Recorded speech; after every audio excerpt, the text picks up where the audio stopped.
En la entrevista hoy nos acompaña Miguel Ángel Gómez Bravo, jefe de cirugía hepatobiliar y de la unidad de trasplante hepático del Hospital Virgen del Rocío de Sevilla. El cáncer de hígado es el quinto tumor más frecuente en el mundo y si no se detecta a tiempo es muy complejo de curar. A nivel mundial se diagnostican más de 1 millón de casos cada año, 4.300 en España. Enseguida hablaremos de su labor como cirujano aquí en Andalucía, pero antes vamos a conocer su labor altruista. Señor Gómez Bravo, muy buenos días y bienvenido a Canal Sur Televisión. Buenos días, Amaya. Ha coordinado usted la primera brigada de cirujanos españoles en Nicaragua dentro del proyecto Trasplantando Experiencias. Cuéntenos en qué consiste ese proyecto solidario.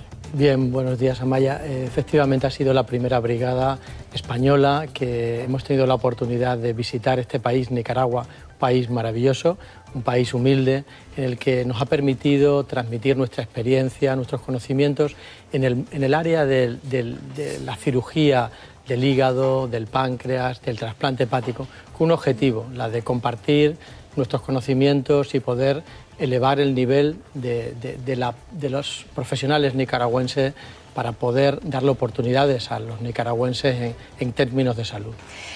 Han realizado en total 14 operaciones, sobre todo a pacientes que no tienen recursos y con patologías hepáticas, como está contando. Ha sido desde el 12 al 17 de junio en el principal hospital público de Managua, de la capital de Nicaragua. ¿Qué historias ha encontrado? ¿Estaban quirúrgicamente muy mal la situación técnica, los pacientes, los profesionales? ¿Qué se ha encontrado allí? Bien, ciertamente Nicaragua es un país humilde, un país con pocos recursos, ¿no? Y realmente lo primero que nos hemos encontrado es un país con profesionales formados, con profesionales con muchas ganas de trabajar, con un sistema sanitario muy básico y con una falta de recursos que se ponen en evidencia en el momento que uno pone el primer pie en el Hospital Roberto Calderón, hospital probablemente el mejor hospital de la red sanitaria pública de Nicaragua, pero sin lugar a duda muy lejos, dista mucho de lo que hoy tenemos la oportunidad de vivir, no solamente en Andalucía, sino en toda España. Es verdad que hemos visto personas humildes al lado de profesionales con muchas ganas de resolver muchos problemas de salud y esto nos ha permitido evaluar y valorar una población de más de 30 pacientes a los cuales hemos podido ofertarle digamos, diferentes opciones a sus problemas de salud. Algunas han sido quirúrgicas, otras han sido diagnósticas y sobre todo hemos podido compartir con los profesionales de allá, nicaragüenses, un trabajo como el que hoy en día hacemos aquí, un trabajo multidisciplinar en el que todas las opiniones se comparten y las decisiones se toman de una manera compartida, algo que dista un poco todavía de la forma de trabajo de allá. Compartiendo experiencias con un país como Nicaragua, creo que se montó la organización que ha dirigido esta brigada coordinada de cirujanos españoles allí en Nicaragua por el huracán Mitch del año 2003. Una de las principales causas allí de muerte es el cáncer de hígado, está aumentando. ¿Por qué han decidido Nicaragua? Bien, bueno, Nicaragua se decidió por varios motivos. Primero, porque identificamos una fundación, que era la Fundación Cohen, que verdaderamente respondía muy bien a los problemas que nosotros queríamos resolver. Fundación Cohen, con un programa de salud que le acompaña desde hace tiempo, realmente nos daba respuesta a lo que nosotros queríamos. A eso añadimos la industria farmacéutica Chiesi, junto a los profesionales sanitarios españoles, que teníamos esa motivación, esa intención de resolver y poner un granito de arena, no solamente en los problemas de salud, sino en iniciar los proyectos de los programas de trasplante hepático, renal, de lo cual dista mucho hoy en día ya, ¿no? Sí, quería preguntarle, allí la donación es algo habitual porque nosotros tenemos unos datos fabulosos. España siempre está la primera en los rankings mundiales, ¿no? Correcto. Yo creo que, sin lugar a duda, España es un ejemplo a seguir. Somos un país ejemplar en materia de donación y esto nos ha hecho que nos miren con muy buenos ojos por el mundo. Que España vaya a Nicaragua o vaya al resto del mundo a hablar de donación, de trasplante, siempre es muy importante. Somos un ejemplo, damos buenos consejos y esto es lo que hemos pretendido, transmitir una forma de generar un modelo de donación y un modelo de trasplante que probablemente en unos años pueda hacerse realidad en países como estos con bajos recursos. Usted dirige esa unidad de trasplante aquí en el Virgen del Rocío de Sevilla. ¿Cuál es la situación de Andalucía dentro del panorama nacional e internacional en cuanto a trasplantes, a donación? ¿Somos generosos los andaluces? Bien, sí que es verdad que España es un país ejemplar En España hay algunas diferencias en cuanto a comunidades autónomas. Andalucía, creo que debemos de estar orgullosos. Actualmente es una comunidad con una alta tasa en la media nacional de donación por millón de población. Está por encima de los 35 donantes por millón de población, y esto nos ha permitido que hoy por hoy, en los últimos años, sea la comunidad autónoma donde más trasplantes se realizan a lo largo de todo el país, lo cual nos hace sentirnos orgullosos, ¿no? El año anterior estuvimos en torno a los 200 trasplantes de hígado. Realmente esto es para sentirse orgulloso. Hay muchos profesionales, muchos coordinadores, muchas personas ejerciendo una labor diaria, identificando posibles donantes, implantando órganos, extrayendo órganos para poder realmente dar salud y dar vida a muchos de nuestros andaluces, o en otro caso exportar órganos, injertos a otras comunidades autónomas que también lo necesitan. Estamos hablando sobre todo de la insuficiencia renal crónica, que es la tercera causa. Hemos hablado del mundo en cuanto a muerte, el cáncer de hígado, la cirrosis hepática, como decíamos, la quinta. Es casi un 20% de los casos. ¿Siempre al final es el trasplante la solución? Bueno, desgraciadamente no. Es verdad que no tenemos injertos para todos y tenemos que identificar cuáles son los pacientes que mejor uso van a hacer en cuestión de resultado de un injerto. Si tuviésemos órganos para todos, probablemente podríamos dar oportunidades a todos, pero esto tenemos que hacer un buen uso de un bien escaso, que son los órganos. De ahí que solamente una pequeña proporción de pacientes se benefician del trasplante, en este caso de hígado, cuando padecen este tumor. Trabajar probablemente en la prevención y la identificación temprana de estos tumores, algo que hoy en día en nuestra comunidad autónoma se realiza, y en España probablemente es el objetivo fundamental para llegar pronto en la identificación temprana. Claro, difícil elección quién se le pone un trasplante y quién no, evidentemente. Aunque depende de factores genéticos o ambientales, cada vez aumenta más la incidencia del cáncer ligado a la hepatitis C. Casi el 35% de los infectados por este virus, por la hepatitis C, desarrollará un cáncer de hígado. ¿Qué considera importante ese acuerdo hace unas semanas, entre el Gobierno y las comunidades autónomas para dar el tratamiento más revolucionario a todos los afectados de hepatitis C? Bueno, creo que ha sido un gran logro. Yo creo que los andaluces, los españoles, se benefician del tratamiento antiviral para el virus C.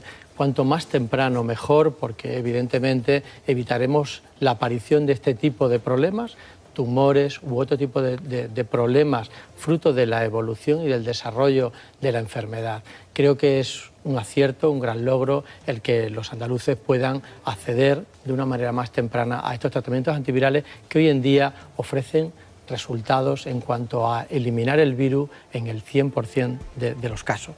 De ahí que creo que es una gran aportación de nuestro sistema sanitario. Hemos comentado antes que en España se diagnostican unos 4.300 nuevos casos de cáncer de hígado al año. ¿Por qué afecta más a los hombres que a las mujeres? ¿Qué razones hay? Bueno, probablemente la incorporación del virus a algunos, digamos, hábitos como el alcohol, el tabaco, algunas situaciones, algunos hábitos de vida más habituales en el varón ha hecho que la prevalencia de este tipo de infecciones virales en el varón sea mayor. Pero no hay otra predilección en cuestión al sexo, sino en función de este tipo de hábitos. El problema principal, lo estaba usted diciendo, es que casi la mitad de los pacientes no está diagnosticado porque al principio no presenta síntomas, ¿no? Y es que hay unos síntomas que se pueden confundir con cualquier otra dolencia digestiva. Correcto, efectivamente. Digamos que los primeros síntomas de esta enfermedad suelen ser muy silentes, muy vagos, y realmente el virus no empieza a dar clínica, sintomatología a partir de los 10-15 años, cuando el paciente ya tiene un daño hepático irreversible, probablemente con muchas probabilidades de tener tumores, de tener daños en otros órganos y probablemente con, digamos, peores resultados. De ahí que trabajar en campañas de prevención, campañas de identificación de pacientes, sobre todo pacientes digamos, que tienen factores de riesgo, es fundamental, y ahí debemos de trabajar. ¿Cuáles serían esos factores de riesgo? Está hablando de la enfermedad renal crónica, es conocida como la epidemia. Su prevalencia está aumentando cada año y padecen 4,5 millones de españoles, que no es una cifra baladí. ¿Cuáles son esos síntomas, cuáles son esos factores de riesgo que nos tiene que alertar para decir voy a ir al médico, ¿no? Bueno, sin lugar a duda, trabajar en los los eventos, la obesidad, la diabetes, el control de la glucemia, sobrepeso, todos aquellos factores de riesgo cardiovascular son fundamentales, puesto que todo esto va a influir en nuestro riñón, en nuestro corazón, en nuestras arterias. De ahí que tener una vida saludable, una dieta saludable, unas medidas de prevención van a ser fundamental no solamente para la enfermedad renal, sino para la hipertensión, para las enfermedades cardíacas, todas aquellas enfermedades de riesgo cardiovascular que acaban dañando al riñón, dañando al corazón y dañándonos a todo nuestro sistema cardiocirculatorio. Porque todo está relacionado. Si le afecta al corazón, lo más seguro es que tenga problemas también de hígado. Bueno, no siempre, pero efectivamente hay, sobre todo, aquellas personas que padecen del corazón, suelen acompañarse de fenómenos de hipertensión, fenómenos de hipercolesterolemia, probablemente trastornos en el metabolismo de la glucosa que van a hacer que se le dañe el riñón, que puedan tener fenómenos de depósito de grasa en el hígado. Es decir, que el cuidado de la salud en general es algo saludable en el que todos debemos de trabajar. El ejercicio, una dieta equilibrada, es fundamental para realmente prevenir todo este tipo de enfermedades tan prevalentes hoy en día en el siglo XXI en la población española. Eso le iba a preguntar. La Sociedad de Nefrología Española ha difundido un decálogo para un verano, han dicho, renal saludable de cara al verano. Están diciendo precisamente las pautas que dice usted, evitar excesos no solamente de alcohol, sino también en las comidas y no confundir descanso con inactividad, un poco de ejercicio y una dieta sana, sobre todo baja en sal, ¿no? La sal todavía nos cuesta quitarla. Correcto, probablemente son consejos que todos conocemos, ¿no? Hacer ejercicio diario, ejercicio equilibrado, no tenemos por qué hacer una maratón, todos debemos hacer ejercicio diario, hacer una dieta saludable, evitar, no debemos de suspender la sal de nuestra dieta, pero sí controlarla, equilibrarla y, por supuesto, evitar las grasas, azúcares, todo este tipo de alimentos que no nos aportan nada más que efectos indeseables y no saludables a nuestra salud. Estamos viendo, estaba usted antes hablando del mercado farmacéutico, hay continuamente avances. Creo que hay nuevos medicamentos para el tema de la hepatitis. ¿Qué es lo recomendable en un tratamiento de hepatitis, aparte de la detención precoz? Bien, efectivamente, hoy en día en la industria farmacéutica nos ha puesto encima de la mesa diferentes esquemas terapéuticos en función del tipo de virus. En el caso de la hepatitis C, pues hay diferentes tipos de virus, diferentes genotipos que le llamamos, en los cuales los diferentes tratamientos pueden facilitar una respuesta viral, es decir, anular el virus hasta en el 100% de las situaciones.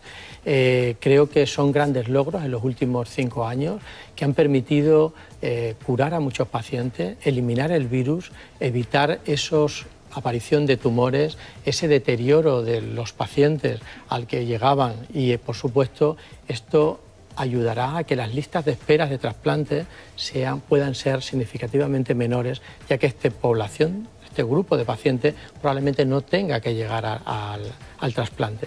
Pero esos medicamentos son muy caros, ¿no? La polémica que hubo con la hepatitis C es que se aplicaban solo a los pacientes que estaban en un grado muy avanzado, se generó muchísima polémica en todo el país, ahora ya se va a aplicar a todo, también ha bajado el precio, ¿no? Correcto. ¿Tan caros son, tan difíciles de aplicar en el sistema público de salud? Sí, bueno, efectivamente la investigación es costosa y es verdad que aquella industria farmacéutica que trabaja en investigar nuevos fármacos tiene un coste. Bien es cierto que creo que entre todos, administración e industrias, ha llegado a un acuerdo en el que los precios se han disminuido de forma significativa. Hoy en día tratar a un paciente con antivirales para el virus C creo que es un precio asumible, en torno a los 10-15.000 euros, pero sin lugar a duda son 15.000 euros muy saludables, puesto que van a permitir curar una enfermedad. Creo que probablemente en el futuro nuevos fármacos, nuevas estrategias, probablemente con menor coste, van a permitir llegar a toda la población de pacientes afectados por virus y nos va a permitir que el virus no se convierta en un problema como lo ha sido hasta ahora, sino realmente en una identificación y una curación, ¿no? Muchas veces nos sorprende cuando vemos esas imágenes de un helicóptero saliendo, lo estamos viendo antes, con la nevera que llevan el trasplante, esos trasplantes multiorgánicos que hacen muchísimas veces en el Virgen del Rocío, entre otros hospitales. ¿Cómo se gestiona esa tensión, todas esas horas, tantos órganos en una sola persona? ¿Ese proceso de trasplante a nivel personal cómo es? Bien, bueno, sin lugar a duda, esto hay que mirarlo en una labor muy de equipo, ¿no? El trabajo multidisciplinar en el que hoy en día trabajamos es fundamental. Detrás de esa nevera hay muchos profesionales, hay coordinadores, hay enfermeros, hay médicos, hay anestesistas, hay cirujanos, hay celadores, hay mucha gente que trabaja para ello. Sin lugar a duda es una satisfacción. Cada vez que recibimos una llamada ofertando un órgano, en mi caso generalmente un hígado, sin lugar a duda siempre me pongo detrás de la parte dolorosa. Siempre hay una persona, que efectivamente una familia, que de forma generosa va a dar vida a muchas personas. Pero sin lugar a duda el permitir dar vida a pacientes que esperan a veces mucho tiempo, otras veces menos, realmente es una satisfacción. Ver cómo estos pacientes recuperan su vida laboral, social, familiar, mujeres que pueden ser madres, padres que vuelven a ser padres o recuperan su trabajo, realmente es una satisfacción muy importante para todos los profesionales, ¿no? Entonces, realmente es un trabajo muy, muy gratificante. Y gratificante supongo que habrá sido el contacto con la gente de Nicaragua, ¿no? Ustedes van a volver a hacer esa brigada. ¿Cómo ha sido esa experiencia? ¿Qué historia le ha marcado más de Nicaragua? Sin lugar a duda. Esto no puede quedar en un proyecto de ir 7 días y volvernos. Este proyecto se inicia con profesionales, en este caso con la Fundación Cohen y la farmacéutica Chiesi, con la intención de repetir. De hecho, ya estamos proyectando la segunda brigada de cara a realmente a ir poniendo granitos de arena y construir realmente un modelo que se asemeje al modelo español, no solamente de trasplante, sino de cirugía hepática, biliar y pancreática. ¿Con qué me quedo? Probablemente de Nicaragua, un país humilde, realmente amabilísimo, agradable, con una falta de recursos importante, donde hemos aprendido que en este momento la cirugía se convertía en un método diagnóstico más, fruto de la deficiencia de método diagnóstico, de TAC, resonancias, ecografía, pues teníamos que llegar a la cirugía para poder diagnosticar, algo que hoy en día en nuestro modelo sanitario no existe. No es necesario. Los pacientes suelen llegar a la cirugía con un diagnóstico, la mayor parte de las veces, muy correcto, ¿no? Entonces, tenemos que avanzar y ayudarles a que obviamente lleguemos a que tengan todo ese arsenal terapéutico y diagnóstico que tiene un país desarrollado como es España. Pues con esa propuesta de que van a volver de nuevo a ayudar allí en Nicaragua y también notificándole además que la niña de 5 años que ha fallecido en el incendio en Vejer, su familia ha decidido donar todos los órganos, que demuestra esa solidaridad de Andalucía. Ya nos despedimos. Muchísimas gracias, señor Gómez Bravo, por acompañarnos en Canal Sur. Muchísimas gracias.